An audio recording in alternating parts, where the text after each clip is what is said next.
we eat turkey for Thanksgiving? Have you ever wondered why turkeys are the meat of choice at Thanksgiving time?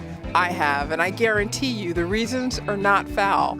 Hi, I'm Dr. Jackie Berry, and I want to talk about why turkeys are the main meat in 88% of meals eaten on Thanksgiving Day. That's 286 million people. Each year in the United States, people get together with friends and family to celebrate Thanksgiving. This uniquely American tradition is celebrated annually on the fourth Thursday of November and is recognized as the official start of the holiday season. Thanksgiving originated as a harvest festival and has been celebrated nationally on and off since 1789. Pilgrims first celebrated Thanksgiving after their first harvest in the New World in October 1621. This feast lasted 3 days and was attended by 90 Native Americans and 53 pilgrims. The New England colonists were already accustomed to regularly celebrating Thanksgivings, which were days of prayer, thanking God for blessings. Setting aside time to give thanks for one's blessings, along with holding feasts to celebrate a harvest, are both practices that started long before European settlement in North America. But how did we come to eat turkey on this special day, along with sweet potato stuffing, cranberry sauce, and eggnog? I'm hungry just thinking about it. There are a number of reasons why turkey is the star of the meal, including practicality, availability, as well as the influence of more than one important person. First and foremost, turkeys are native birds. Just like people do today, our ancestors were more likely to eat food that was convenient. The turkey is a bird that's native to North America, with fossil records showing they've been around for about 5 million years. For a long time, wild turkeys were only found in a handful of places across the country, but in the 1940s, the population was so low that they were introduced into new areas in hopes of reinforcing the dwindling population.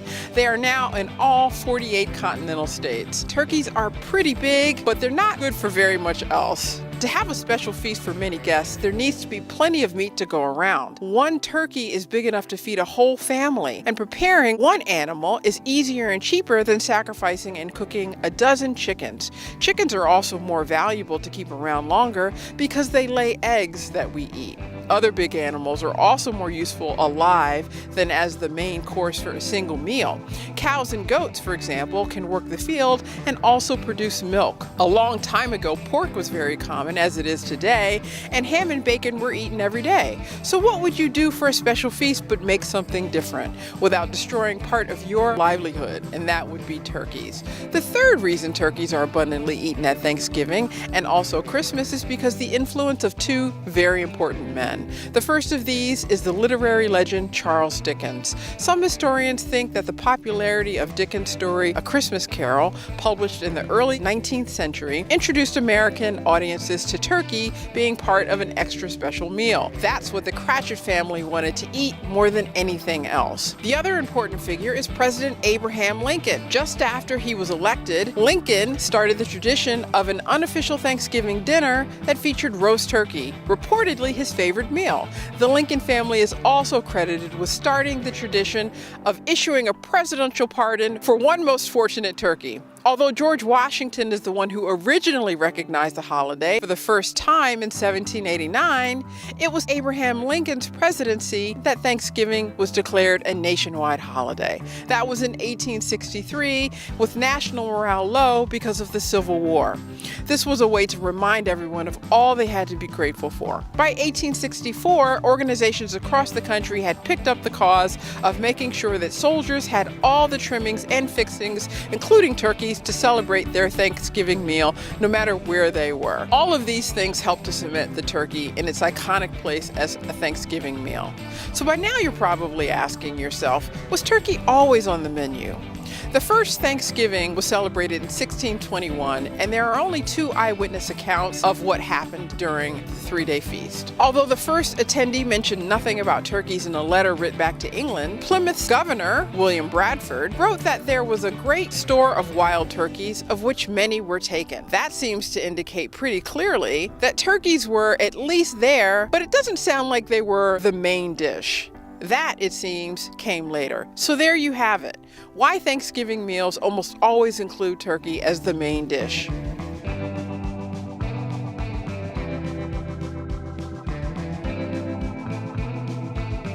So I'm here with Richard from Northwind Farms, and he's going to tell us about some of the turkeys that they have for Thanksgiving. How you doing, Richard? I'm doing great. Good, that's nice to hear. So tell me about Northwind Farms. Well, I started this in '82, and I just didn't want. I was doing actually for myself. I was going to paint and carve, but I always raised birds. But for myself, I just didn't want drugs, antibiotics, growth hormones in my food, right? And the birds were loose. And how it goes is one fella that was on a microbiotic diet, he wanted me to slaughter for him, and I wouldn't do it, So, but then he told me his whole story with cancer and everything like that. So I said, all right. And so I did that for him, and he was bringing it to the hotels in Manhattan. They were cooking for him. He had a place in Cheviot and lived in Manhattan. And that's how it started. And then, and little by little, more people heard about me. In the village of Manhattan, they called me the occult food. I said, what are you talking about, occult food? He says, well, when you walk down the village, people say, hey, I'm going to Richie's. You need any chicken? I says, yeah. People would come up from Manhattan and say, put Frankie on that bag and put Joey on that one. And I didn't have signs or anything, didn't advertise, Yeah. And so over the years, and an Agway came to me and says, listen, I know you're mixing your own feed, but we'll have a nutritionist come here, and you could work with him, and we'll make an unmedicated food, so you don't have to keep making it, And so we went through that, and then another guy called me up about he's writing a book. He heard about me, and he talked for 3 hours, and he made the book. He wrote the book Omnivore's Dilemma. Oh, okay. Okay, you know who it is. Well, I forget names, but Okay. but they know. We'll look it up and put it in You the look it up. Yeah. He talked with me, and so on and so forth. And actually, then I got a call from. He says, the fellow says, "You know who I am?" I says, "No." He says, "Well, I'm the largest broiler producer in New York State." And I says, "Okay, And he says, "I heard you're raising poultry without antibiotics." And I says, "Yeah." He says, "It can't be done." Now, how that mindset has changed over those years, right? Everybody and his brother's talking about free range, antibiotic free, whatever. It's so much so that I don't even bother discussing it anymore. Yeah. And actually, free range came from Frank Balducci in Manhattan, because I was selling him chickens, and I was out of the chickens that we raised in the building. Yeah. And he calls me up. He says, "Georgie," says that the driver says, "You got loads of chickens running around loose." I said, "Oh, you don't want that. I only raise that for people from Italy, Yugoslavia, France, and they're harder, and they're loose." Yeah. So he says, "Send me some," and I sent it to him, and he calls me next day, "Send me more." I says, "How are you marketing them? Because they're tougher. They're not the same quality, okay?" And he said, "I put a big sign out there, free range." I said, "What are you talking about, free range? This is not Montana. This is a meadow. They're loose, and they're not free. They're more money."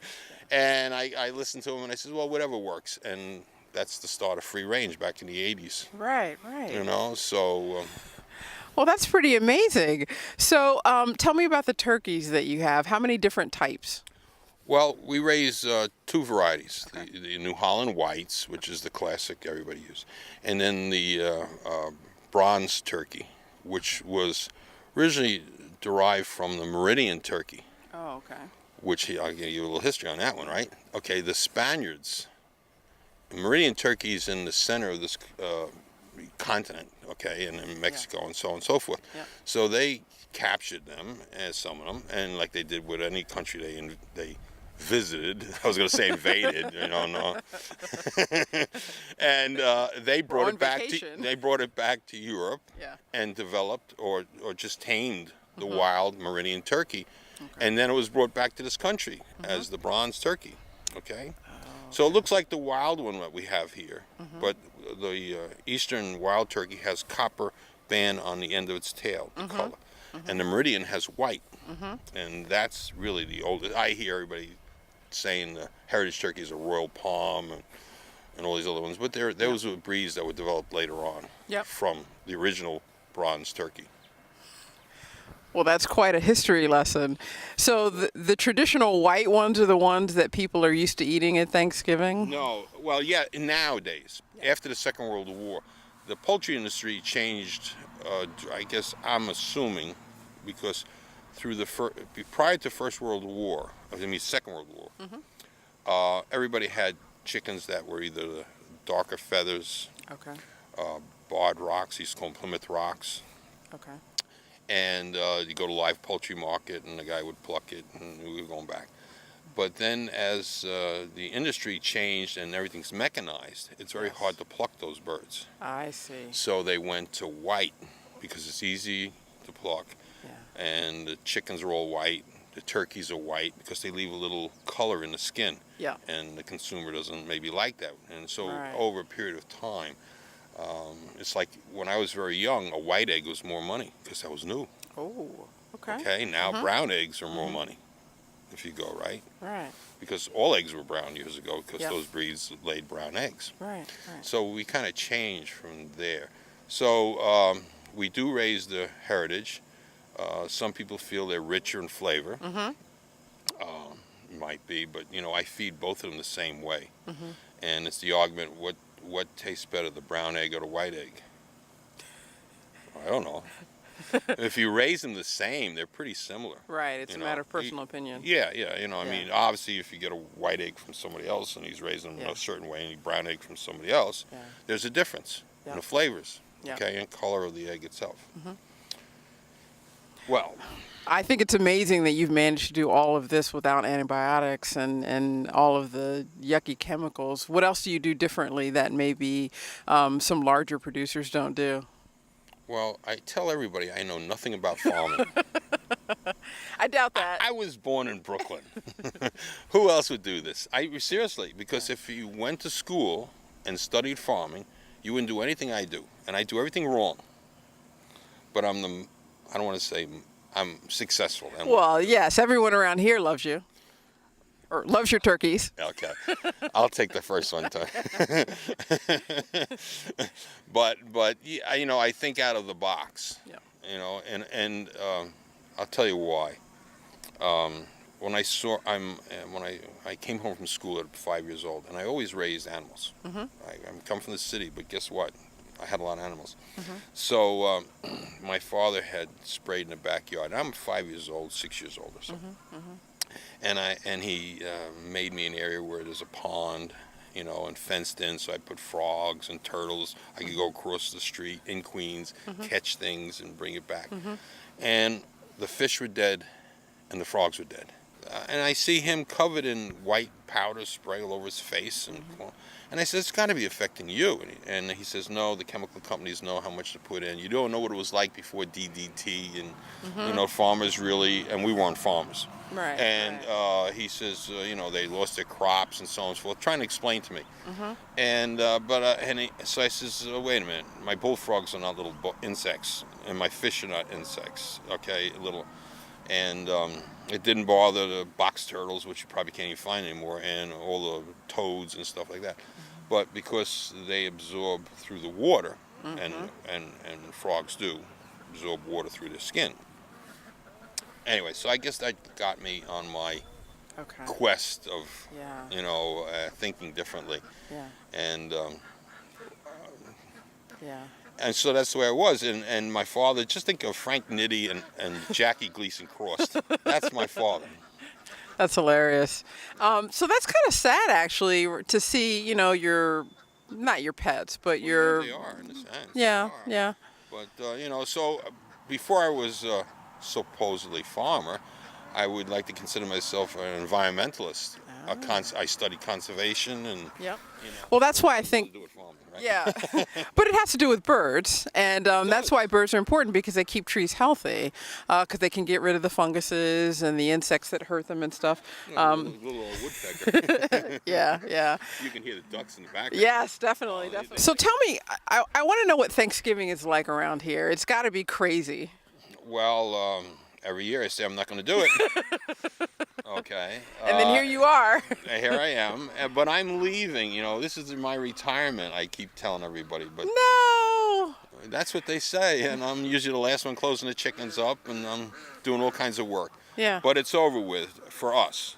Okay. We, we're now we're one day until Thanksgiving, but Yeah. our last official day was yesterday to pick up, and people still coming. There's a guy coming from California. I hope you're on your way. But I want to know, like, how busy it is, and Well, one-way traffic line. I think there was 150 cars here yesterday. Oh my goodness. Okay, and I don't want that size turkey. I want a bigger turkey. Oh, no. No. My wife Yeah. told me I got to get a smaller one. Could you and bring the pot in? Put Yeah, the pot, yeah. right, Okay. and then all kinds of mistakes Yeah. that happen, and then we just work it out. Yeah. And it's all good. Yeah. But You figure it out. I figure it out, Yeah. and it's easier now for me than when I was. When I started, I had 3 people here: me, myself, and I. Oh. Okay. So it was very difficult. Yeah. But now my son, who's a grown man, and then he's doing it, and I'm just a figurehead. So then, after the holidays are officially over, what is winter like for the birds and for you and for the farm? Well, the turkeys are no more here, but we take a break for a while. Okay. In a sense, because we still have, I don't know if you saw there was a cow out here, but we have plenty of cows. Yep. We have plenty of ducks here. We have chickens in the buildings, Yeah. Goats and lambs. So we're constantly having livestock, so there's Yeah. work. Yeah. But we use this time in the next week or so to do capital improvements on the buildings Okay. where no birds are. Okay. Okay. So that's an important part of Yeah. the operation, and then we start kicking right in. Sometimes I take through December, Yeah. but and other times we start after December, and then we just strip all the buildings and work on it. Okay. So you use this time to kind of get ready for Get ready the for next the next season. which Right. might be February. Right. Right. Okay. So I want to hear about these paintings that are well, sitting that's my farm art. here. Okay. Okay. Yeah. I got old paint, and I just think of something and start painting, and so I did the turkey there to get fresh turkeys, and just Yeah. take a brush and anything quick. Yep. And then Freddie here, well, he has a history, and so it says, "Hey, babe, a fresh chicken," and that can mean a lot of different things, but Sure, rooster, sure. thumbing. But I had Yeah. him screwed to the telephone pole, but I hope nobody working for the phone company heard that. And it was, I stood on top of the truck, and I said, "Nobody's going to get this one." Yeah. And they did.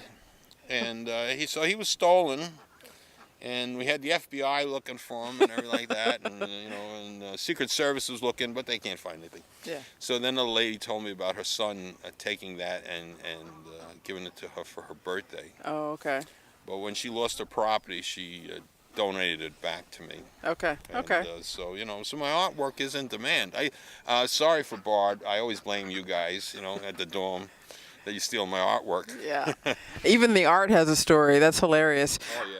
All right. Well, I feel like I'm so much smarter about turkeys and what goes into free range. And You see, but I'm not just turkeys. I understand that. I understand that. I'm about really the environment. Yeah. Okay, because it's Yeah, an important this part. is important. When I say I don't use the sprays, right? Yeah. So, and I could be a lot. How am I looking? I could produce a lot more than I do Okay. if I went the way the industry goes. Okay. And I never was about that. Okay. Okay, my first thoughts was about the animals, believe it or not. I like animals, and that's why you see these things running loose, which is wrong. And I used to have everything loose, but I can't anymore, and I'll tell you why in a minute. But my thoughts are more toward that the animals nurture my plants, and my plants nurture my animals. So the fertilizer they make, Yeah. we compost it, then we spread it on the fields, and then things grow. Yeah. And I even got solar panels. Yeah. I Okay. saw that. Yeah. So that's my first. That's what I'm really about. Well, because of the frogs and Well, I when you always were young. was. I reminisce reading an old National Geographic book when I was in high school, a magazine which was leather bound, and how it said that they have to travel now all the way up to 125th Street to get a deer. So how hilarious. this country must have looked at that time, Yeah. right? When when we were more in tune to our environment. Yeah. But since when I started in the 80s, the only thing you had here was a fox that came by. Mm-hmm. And now that the environment is changing, that there's less open land, we have bobcats, loads of bobcats. Mm-hmm. Got lots of bear in Dutchess County. Yes, we do. And we got mountain lion. So we had when we put the cattle across the street on it, Yeah. this year again we lost a calf. Oh, wow. It's gone, missing, Yeah. And that's the second one on the other side because we can't watch it as well. Yeah. So that's why now I got to restrain some of my animals. These Okay. ducks got to go. Yeah. Them up Yeah. at night. Yeah. So it's changed. Well, it's been my absolute pleasure to talk with you. But before I let you go, is there anything that you want people to know about Northwind and when they should come back again and what they should look forward to? Well, we're always open. Okay. I'm in the second bedroom on the left, I tell the ladies. Because I tell you, you drive up, toot the horn, get me out of the house, and we have always, lamb, beef, goat, rabbits. We've got anything that has a mother, I have it. That's hilarious. Well, thank you so much, Richard. It's been my pleasure. Also mine.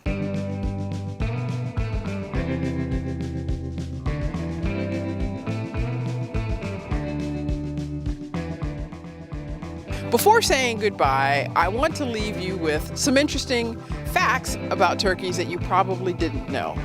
87 million turkeys are consumed each year at the holidays. 46 million are eaten at Thanksgiving, 22 million are eaten at Christmas, and 19 million turkeys are eaten in Thanksgiving and Easter dinners.